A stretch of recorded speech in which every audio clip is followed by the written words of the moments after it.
Estamos aqui para descomplicar a transformação digital. A necessidade das empresas hoje é cada vez maior e a implementação de um conjunto de novas ferramentas para a maioria das empresas está no terreno. Hoje vamos falar sobre automação. Eu tenho comigo o Pedro Fernandes da CGI. Olá Pedro, muito obrigado. E o Manuel Dias da Microsoft. Muito obrigado por teres aceito este nosso convite. E aquilo que, como já anunciei, vamos falar de automação. E eu gostaria de começar pelo Pedro para lhe perguntar, a automação está, ou pode estar dentro das empresas no seu dia-a-dia. Como é que isso é execuível e se nos dava algum panorama de como é que a automação pode estar presente no dia-a-dia das empresas? Bom, a automação é um tema e por definição define-se a automação como a incorporação de tecnologia e sistemas dentro dos processos de negócio das empresas. E com o objetivo de, no fundo, diminuir a participação humana nesses processos. Portanto, no fundo, retirar, até mesmo substituir a participação humana nesses processos. A automação já vem de longa data, não é? Não vamos... Podemos fazer um bocadinho um enquadramento histórico. Acho que não pesa aqui fazermos, se o Pedro tiver disponibilidade para isso, fazermos só um... Sim, não ainda à altura da roda, não é? Da invenção da roda. Provavelmente a primeira situação de automação que existe, podemos ligá-la à Revolução Industrial, à criação da máquina a vapor, em que com os processos mecânicos e com a mecanização do trabalho, a partir daí, iniciou-se então as primeiras situações de automação. Obviamente, depois com Henry Ford, não sei, já no século XX, com a reorganização do trabalho foi muito mais intenso, e todos nos recordamos com certeza do Charlie Chaplin, daqueles famosos filmes em que ele próprio fazia aquelas caricaturas todas, não é? Dos processos automáticos, não é? E da substituição. E porquê é que eu recuo tanto? Porque existiu logo ali uma figura de trabalho que começou a renascer, que era o carvoeiro, não é? Que nós todos vemos nos filmes, aquela personagem que empurrava o carvão para dentro das fornalhas, não é? E que tinha que empurrar com cuidado, porque se empurrasse muito aquilo podia explodir e se fosse pouco não era suficientemente forte para então alimentar a máquina. Nasceu uma nova função de trabalho. Este panorama todo é muito similar ao que acontece hoje, não é? A automação substitui o trabalho das pessoas, mas também traz ao de cima novas funções, novas atividades que renascem. Bom, isto foi o início, vamos considerar que seria o início, não é? Depois, em meados do século XX, há um boom, há uma altura também muito importante com o advento da eletrónica analógica e dos primeiros computadores, da computação, começam a nascer os controladores que são muito usados na indústria. E com essa liberalização desses controladores e aplicação desses controladores, começaram então também novas funções de trabalho a serem substituídas. Começaram a aparecer unidades fabris inteiras automatizadas. Pronto, isso prolongou-se durante a segunda metade do século XX, sendo que ali por volta dos anos 60, 70, com o reforço da eletrónica digital, começaram a aparecer os computadores que hoje conhecemos, não é? Portanto, claro, hoje muito mais evoluídos, mas naquela altura os mainframes, os VMVAXs, enfim, máquinas que ajudaram as organizações a catapultar então e no fundo, automatizar unidades como os processamentos, as áreas de processamento, as contabilidades, a gestão. Eram áreas ineficientes, áreas que eram necessárias aos processos, mas que atrasavam muito a execução do processo, porque eram muito ineficientes. E isto tudo veio acelerar esse fator e essa situação. Portanto, ali por volta dos anos 60, 70 foi isto que começou então a catapultar a automação e a modificar o trabalho também, não é? Depois Na banca, essencialmente, que é aquilo que me diz mais respeito, nos anos 80 aparecem as primeiras grandes alterações, por exemplo, os ATMs nascem.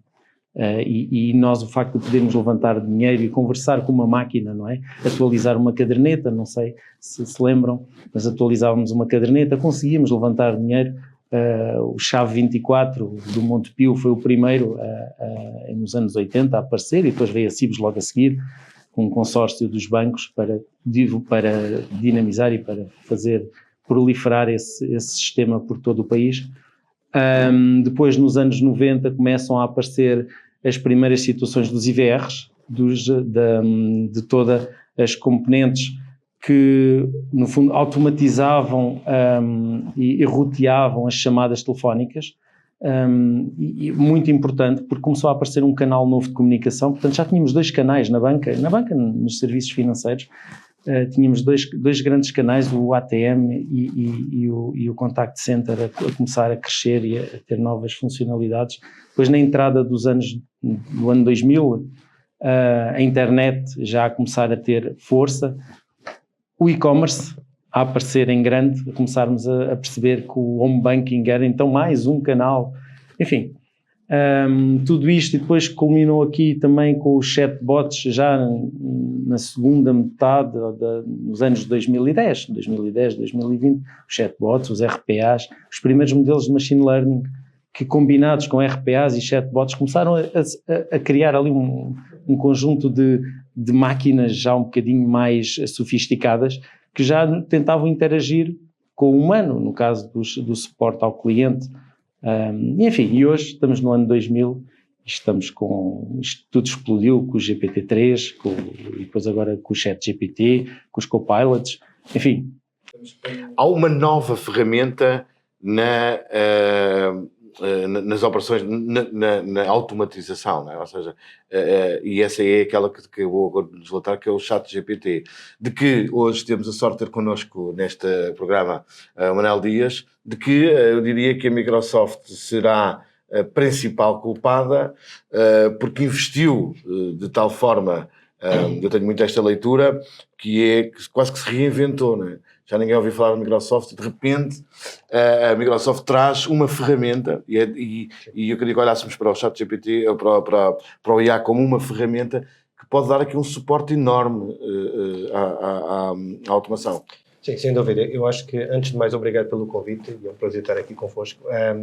Sem dúvida alguma, eu acho que, olhando para a visão da Microsoft, quando vai atrás de todo este novo mundo de inteligência artificial generativa, porque na verdade já haviam muitas coisas ao nível do RPA e alguns algoritmos de machine learning que eram usados, mas isto traz uma nova forma, se calhar é mais uma dimensão, para poder fazer a automação, mas a automação inteligente. Inteligente não quer dizer que a automação que tínhamos anteriormente não fosse inteligente, mas esta é muito mais cognitiva, porque esta permite automatizar tarefas muito mais cognitivas. Eu poderia ter um call center, mas se calhar, se eu quisesse fazer controle de qualidade de forma automatizada, eu escolhia uma percentagem das chamadas e teria que ter algum humano no loop para fazer esse tipo de análise. Hoje em dia eu posso fazer isso de forma automatizada usando um algoritmo de um LLM. Outro exemplo é, eu tenho muitos processos de negócio. Imagina uma reclamação que chega a uma empresa.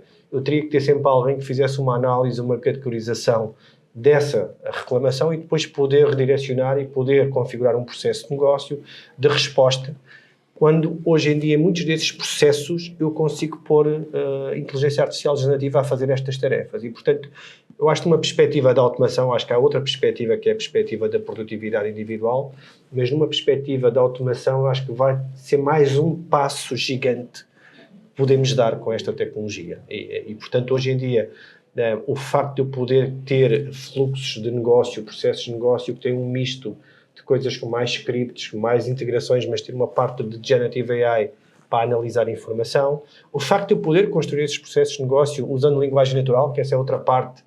Até agora eu lembro do BPMN, da famosa notação do BPM, que teve aí de 2010, com ferramentas que seguiam à letra. É quase como programar processos, não é? Como nós hoje programamos em Python. E, na verdade, tal como nós temos copilots para nos ajudarem a programar, eu também tenho copilots para fazer processos e aplicações, onde eu descrevo realmente o que é que eu quero fazer naquele processo, em linguagem natural. E não quer dizer que eu resolva tudo, mas o ganho de produtividade e o ganho de eficiência a desenhar estes processos, e porque na verdade, eu recordo-me de um estudo da McKinsey muito recente que diz que 50% dos processos que hoje em dia existem nas empresas podem ser automatizados, de alguma forma, podem não ser completamente, mas de alguma forma, com ganhos enormes em termos de produtividade e de eficiência. Esta nova tecnologia vem potenciar mais uma vez uma revolução que eu acho que vai acontecer na área da automação, da hiperautomação. Pedro, é assim, os clientes quando olham, eu sei que a CGI e o Pedro têm alguma experiência também focada na banca, mas não só, em algumas indústrias, os clientes já olham quando estão num processo de automação, e acredito que tenham em mãos alguns, já lhe pedem, já olham, já querem perceber como é que funciona esta linguagem natural e a integração, ou já pedem para integrar nestes projetos IA generativa? Sim. É uma questão interessante, porque normalmente nós somos confrontados com isso, isto é, sim, vamos avançar para a IA generativa, e nós perguntamos, então, mas porquê? É preciso que o processo, que o negócio assim o exija, não é? Assim o peça, ou que nós consigamos efetivamente ligar o processo de negócio a este tipo de situações. Nós não integramos a IA generativa porque é bonito, não é? Porque é fancy. Não, o processo tem que justificar que isso aconteça. E normalmente, muitas das vezes, o business case, dependendo também às vezes da empresa em que estamos a falar, o business case pode não corresponder a isso, e há outras formas mais fáceis de o fazer.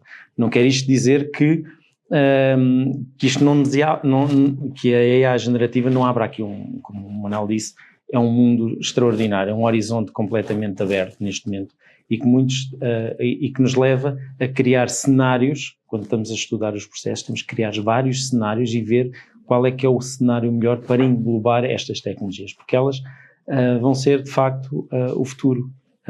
E estou convencido que vão transformar as próprias organizações, vão mexer com o DNA das organizações, vão abrir novas áreas de negócio, as próprias estruturas organizacionais vão mudar, os próprios produtos que eles vendem podem mudar e podem se transformar, surgem oportunidades que não estão ainda claras nas próprias organizações. A nossa função como CGI é estar atento e criticar permanentemente, juntamente com o cliente, obviamente, e no bom sentido, aquilo que ele nos pede. Estarmos atentos, porque a tendência é realmente vamos colocar a AI generativa aqui, ou o Copilot para fazer isto e aquilo, e muitas das vezes essa ambição não corresponde efetivamente à necessidade do cliente. Ou seja, este hype veio fazer que haja uma procura desenfreada? É um frenesim, algumas empresas estão frenéticas com este tema, o que é natural. A aceleração ao longo do tempo cada vez é maior, estamos a acelerar cada vez mais. Nós, em 2 anos, acho que provavelmente nunca tivemos um pico tão grande de conhecimento e de soluções a florescer na tecnologia como agora. Temos que ter cuidado, mas temos que acompanhar o ritmo e temos que... Voltando à automação pura e dura, não deixando... Sei que têm projetos na banca, nomeadamente, importantes. Quer-nos falar um pouquinho desses projetos? Para percebermos aqui exatamente o que é que estão a fazer nas empresas do ponto de vista da automação. Um dos projetos grandes que temos na banca é de facto, centros de excelência, a implementação, a fundação de centros de excelência ou a reconfiguração de centros de excelência, que levam a termos que trabalhar muito bem os modelos de governo, para podermos não só evoluir o que está feito, mas adotar estas tecnologias com rigor e com responsabilidade. Portanto, um dos grandes desafios que se colocam na banca e no setor financeiro, não só na banca, mas nos seguros também, é poder assimilar estas novas tecnologias, estas novas formas de automatizar, assimilá-las com responsabilidade e com critério. Sob pena de, muitas das vezes, o próprio business case, os business cases que se criam, depois saírem defraudados, não é? Portanto, uma das nossas funções é integrar no modelo de governo deste centro, neste caso um caso concreto, e assimilar, ajudarem a empresa, a organização a assimilar esta cultura.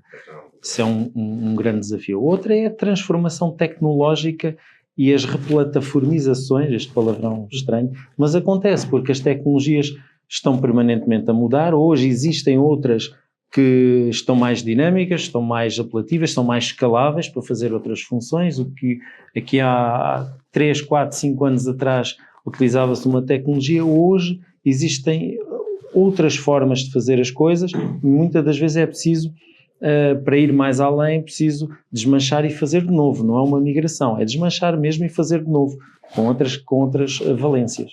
Manuel Dias, este hype criado pela Microsoft vão ser sempre os culpados da evolução tecnológica, enquanto assim for, não é mau. Mas a minha pergunta é, eu sei que também tem alguns casos de sucesso, né, em que a automação traz inevitavelmente, quando não traz, acredito que vocês levem ao cliente estas novas abordagens. Há de facto um hype, os clientes querem correr. Sim, eu acho que eu divido isto de duas perspectivas. A primeira perspectiva, que eu já falei muito, ligada às empresas, aos processos de negócio, à reengenharia dos processos de negócio, para colocar onde fizer sentido a inteligência artificial generativa, e eu acho que isso é uma mudança significativa para as organizações. Depois há uma parte da automação dos próprios colaboradores, e portanto o facto de nós podermos hoje interpretar um documento, ser notificado numa notícia, a ideia do Copilot é um pouco isso, é ter aqui, eu gosto muito da ideia do Copilot como modelo mental de ter um assistente virtual, mas na verdade vai automatizar muitas das minhas tarefas, não me vai só ajudar, vai automatizar. E portanto isto de alguma forma tornou-se um hype pelo resultado, e nós temos várias empresas em Portugal que hoje em dia usam Generative AI nos processos de negócio. Portanto, quando eu falo em grandes empresas como uma EDP, ou como um Millennium, ou como uma Vorten, são casos públicos, uma Sonai, ou se formos para o setor público, onde temos, sei lá, uma Anacom, uma AMA a usar estes modelos, ou, por exemplo, na academia, como temos uma nova SPE, sem dúvida alguma. Mas eu acho que 2023, ali a seguir ao chat GPT, que foi em novembro de 2022, houve efetivamente um hype. 2023 foi um ano muito a descoberta do que é possível fazer com estas tecnologias. A Microsoft já tinha uma plataforma, e passa a publicidade, mas já tinha uma plataforma muito boa, líder de mercado, que era a Power Platform, onde estava uma área específica de automação de processos, com o Power Automate, muito focado no utilizador final e, portanto, que eu próprio posso desenhar e construir os meus processos usando linguagem natural, e isto veio potenciar essa área. Portanto, eu acho que esse hype hoje em dia, 2024, e fico satisfeito de ver este caso e a experiência da CGI na banca, porque efetivamente isto vai ser transversal às várias indústrias. Se calhar a banca é das que está mais avançadas com os telcos e as utilities. Sim, tem a ver também com a própria banca, com a capacidade financeira e com de fazer frente e com o histórico que tem. Sim. Muitas das coisas que o Pedro falou, as ATMs é um excelente exemplo, mas há várias inovações que tomaram partido daí. E, portanto, eu acho que estamos a passar do hype para efetivo valor. Acho que, como dizias, o desafio é não fazer só as coisas giras, é ter uma abordagem muito pragmática de perceber o que é que tem impacto no negócio. E, efetivamente, a reengenharia de processos, a automação tem um impacto enorme. Mais do que os RPAs que nós fazemos há anos, e no fundo automatizamos muito as tarefas que eram feitas por humanos, para mim o grande valor está nesta parte cognitiva. Como é que eu agora injeto uma parte cognitiva que me permite, efetivamente, tirar alguns humanos do loop e tornar isto mais eficiente. Não quer dizer que eles não possam fazer outras tarefas, porque podem fazer. Mas acho que é esse o objetivo. Pedro, esta questão da automação traz, inevitavelmente, questões éticas, não é? Que eu sei que a CGI está muito atenta e que aconselha muito bem os seus clientes, muito bem preparada para isto. E temos tido ao longo dos tempos, com a automação e com a evolução da automação, com estas ferramentas que vêm integrando estes projetos, a área da privacidade, segurança de dados, e o impacto que esta automação tem nas questões sociais, não é? Com toda a gente com medo de perder o seu emprego, não é? Portanto, toda a gente é o inimigo. Eu queria perceber como é que vocês olham para estas questões que são fundamentais para dentro das empresas. Primeiro, como é que olham de forma global, e depois, se estas questões são um alvo de preocupação, não tanto de preocupação, mas de resistência por parte dos clientes quando pegam nestes processos. Não, na minha experiência pessoal, e acho que um bocadinho da CGI em Portugal, não tem sido complicado a aderência das pessoas a estas tecnologias. As pessoas sabem que o trabalho se está a transformar, que existe uma mutação grande nas tarefas, existem tarefas que vão desaparecer. Eu acho que a própria ambiente que as pessoas vivem, fora do, não só profissional, mas também pessoal, sabe que essa transformação está a acontecer. E as próprias pessoas aceitam, acabam por aceitar. Temos de ter muito cuidado e não deixamos de olhar para isso. Sempre que abordamos o cliente... Uma questão bem importante, que é, hoje em dia as pessoas estão mais à frente na sua vida privada, não é? Com a questão do mobile, né? do telemóvel. Hoje colocas com uma capacidade que as empresas ainda não adotaram. Isso faz com que elas sejam mais conscientes. Mas este medo existe, é real, há um medo real. Não, existe uma expectativa, não diria um medo, diria sim uma expectativa, algo que as pessoas, pelo desconhecido, estão expectantes do que é que vai acontecer, como é que vai acontecer.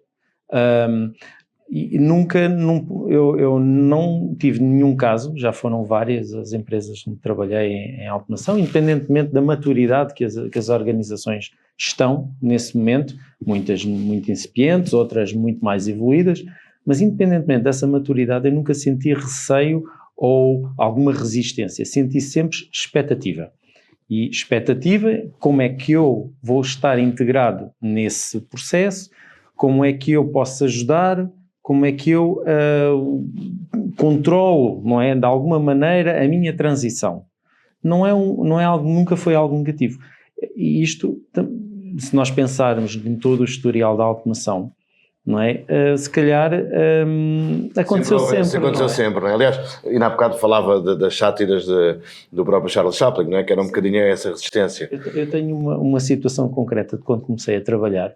Uma das minhas tarefas era explicar às pessoas como é que usavam o e-mail, porque era necessário as pessoas, em vez de mandarem o fax, passarem a enviar o e-mail, por e-mail, as mensagens por e-mail. Havia sempre resistência, não é? Mas as pessoas, a resistência não era por medo de não dominar, às vezes era aquela situação que queriam saber, mas precisavam só da ajuda, só daquele clique para explicar. E acontecia. Às tantas deixei de ajudar as pessoas, não é? Porque elas já toda a gente sabia. Sim. Ia só dar uma nota, porque eu subscrevo totalmente o que o Pedro estava a dizer. Nós temos um estudo muito recente que entrevistámos 31 mil pessoas e chegámos à conclusão que mesmo que as empresas hoje em dia não tenham muitas destas ferramentas, mais de 80% das pessoas, em várias gerações, desde a geração Z aos millennials todos, trazem uma nova categoria que nós chamamos de Bring Your Own AI. Tal como nós tínhamos o Bring Your Own Device, agora é o Bring Your Own AI. Ou seja, as pessoas na verdade não querem ficar para trás e começaram a usar. Eu acho que o desafio, como dizias, às vezes não é a ameaça, é o não saber. Acho que o desafio é a capacitação. É ensinar o mínimo para que as pessoas depois consigam fazer. E, portanto, este desafio de ter 80% em média, a geração Z, por exemplo, estamos nos 85%. Se eu não tiver o Copilot ou o ChatGPT na empresa, a pessoa vai trazer o seu. Agora, se calhar algumas delas não estão totalmente preparadas para depois tirar o maior partido disso. Eu acho que esse é o desafio, depois é preciso... Este é o desafio, é preparar as empresas para lidar com esta evolução das pessoas maior que as empresas. Sim. A aceleração que isto teve e a velocidade a que as coisas estão a passar, passamos a ter ciclos muito mais curtos de formação, de treino, que são necessários, e há que capacitar as empresas e dotar os próprios orçamentos disso, para que estes temas, não é, entrem no aprendizado dos colaboradores o mais cedo possível, para que depois seja fácil adotar a ferramenta ou seja fácil adotar o conceito, porque muitas das vezes tem a ver com o próprio conceito, não só com a ferramenta que vão utilizar.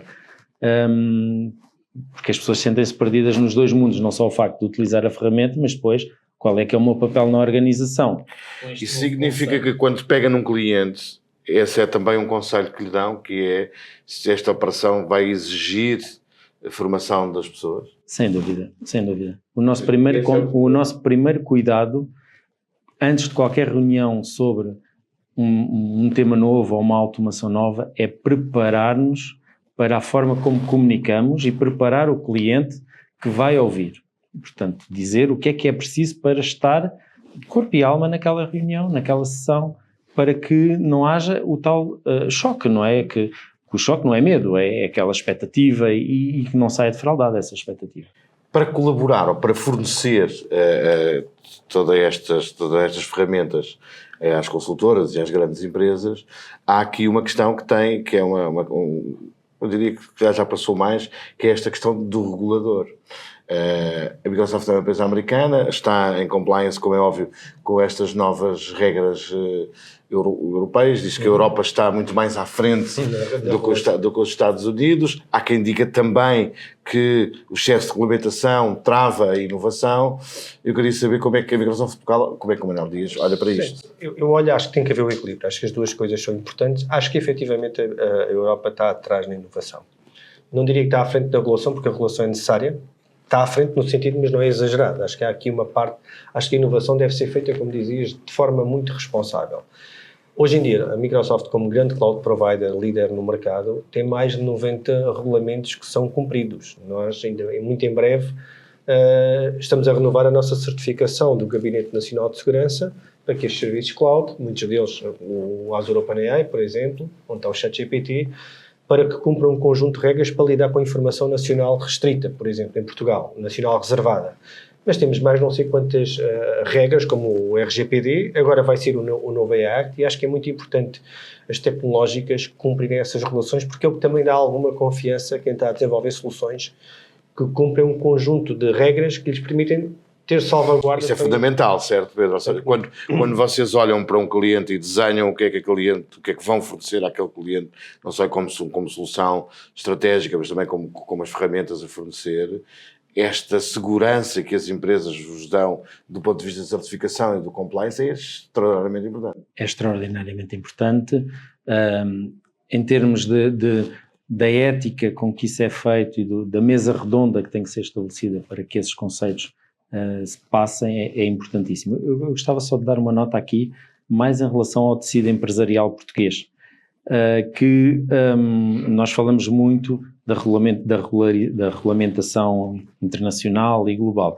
O tecido empresarial português é feito de pequenas e médias empresas. E quase como um apelo, não é? Que os governos e que quem governa este país, seria interessante começarem a pensar como é que estas ferramentas e estas soluções podem ajudar esse tecido empresarial, sob pena de nós podermos perder alguma competitividade. Claro que nós falamos destas coisas nos bancos, nas grandes empresas, é-nos mais simples, porque são empresas que estão muito espertas para a globalidade. Existe dinheiro em orçamento sempre reservado, bem ou mal, às vezes lá se vai desviando, não é? As pequenas e médias empresas não têm esse capital e essa capacidade. Portanto, têm que ser cirurgicamente ensinadas e adaptadas, não é? Para que possam absorver estas capacidades e possam também dispor de uma vantagem, destas vantagens que estas tecnologias novas, que esta automação nova traz para cima da mesa. Era interessante que isso... Haver um olhar para essa maioria deste tecido empresarial. Estamos a ficar sem tempo e eu ia-vos perguntar uma coisa que, sem vos pedir que façam futurologia, mas são duas pessoas experientes do mercado, que já vêm de trás e que já levam uma visão bem clara e focada. Daqui a 10 anos, onde é que vamos estar? Do ponto de vista da automação e da evolução tecnológica. Eu não sei como é que vai ser daqui para o mês que vem, mas acho que é de senso comum que muitas das profissões vão desaparecer, as que conhecemos hoje, na saúde, na banca, no setor financeiro, vão desaparecer. Tudo vai ser diferente. Tudo vai ser completamente diferente. Nós vamos ser muito mais biónicos que somos hoje. O nosso telemóvel, nós já somos biónicos, não é? Nós sabemos que os jovens já não vivem sem o telemóvel, portanto já são seres biónicos, aquilo faz parte deles.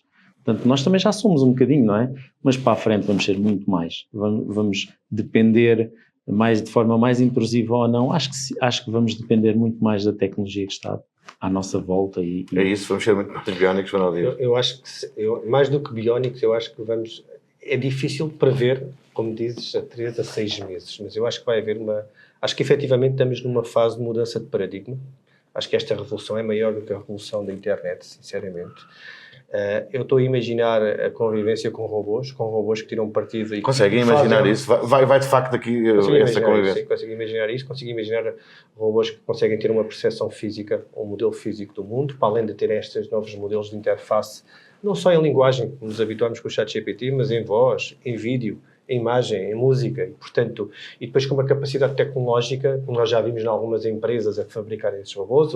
O Figuarona é claramente um interessante, a Boston Robotics. Agora imaginem estas peças tecnológicas com inteligência, a quantidade de coisas que eles vão conseguir automatizar, que muitas das coisas hoje em dia podemos fazê-las não só na banca, mas em meios fabris, que envolvem outros mecanismos tecnológicos, mas agora dotados de inteligência para fazer muitas destas coisas. Não é só o robô aspirador que anda pela casa e consegue perceber, mas consegue ver o nosso enquadramento, consegue ver o nosso contexto enquanto ser humano, consegue perceber as nossas preferências e, portanto, faz quase uma automação personalizada, ad hoc para aquela pessoa, e tirando partido destas coisas, acho que vai ser muito interessante ver o que é que vem. Pela natureza da formação do Pedro e do Manuel Dias, ficaríamos aqui mais umas quantas horas a conversar, e é a evolução tecnológica a acontecer.